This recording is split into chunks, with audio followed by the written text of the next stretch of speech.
So you just got your first job. Yeah. Okay. And the second day I got promoted. You turned me into a soft skills ninja, man. I went and got my COVID shot, and some guy was in the line, and it was like, I've been seeing that.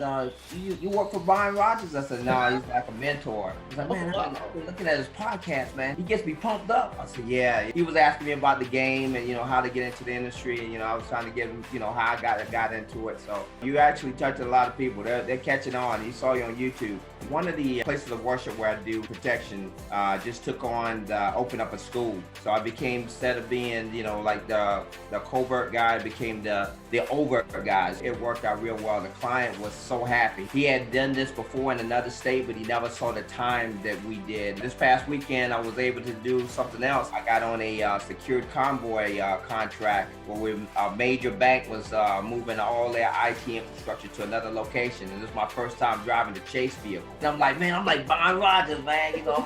Young guys like us, see you and all the other big guys in the industry, and we're just like, hey, we want to be a sponge. So I've learned a lot from you, Brian. I really appreciate it. Thank you, man. I appreciate that, Larry. It's an honor.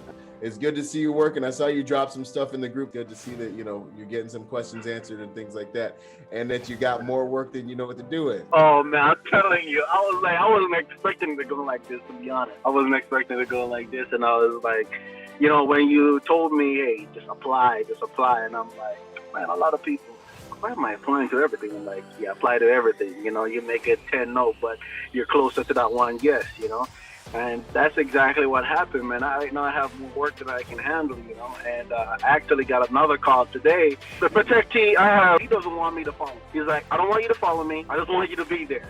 Should I be running that route myself, like digitally, or just go with the flow? If he has told you he doesn't want you chasing him, two things. Yeah. One, you're going to have to realize that, there's just going to be gaps. You know what I'm saying? So certain things you're going to have to really figure out, okay, I'm going to have to leave the principal in order to go and do this. If he's telling you, I just want you at the location, I don't want you following me, that makes it easy. So now I can go and do security work. I started with you a little bit over 2 years ago, so not even knowing a lot of the side of not even the security, but EP and all, and you probably recall us talking about it. It absolutely changed my perspective about the whole industry that was not known to me, in a sense, Again, I went back on reading because of you. When I was younger, I read a lot of books, but then over time, you kind of phase it out. One day, it was like, you were like, oh, well, audiobooks. So now I have, in the last year, over 10 books that I went through. Sir, I am building my little project. It is, again, based on everything I've learned in whatever little or barely any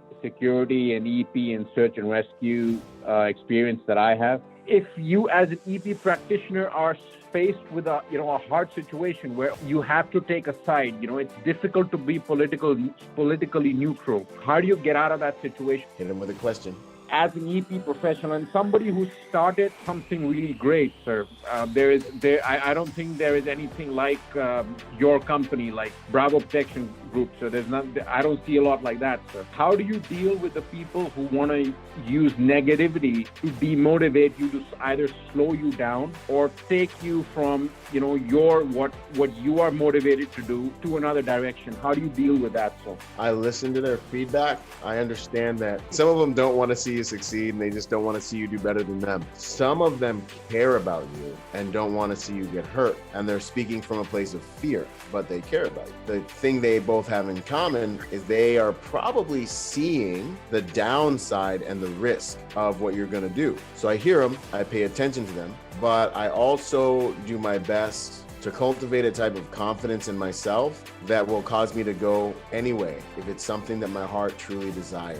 If I fail, it's still worth it, because what I learned from my failures make me better and much more dangerous and more effective to win the second time.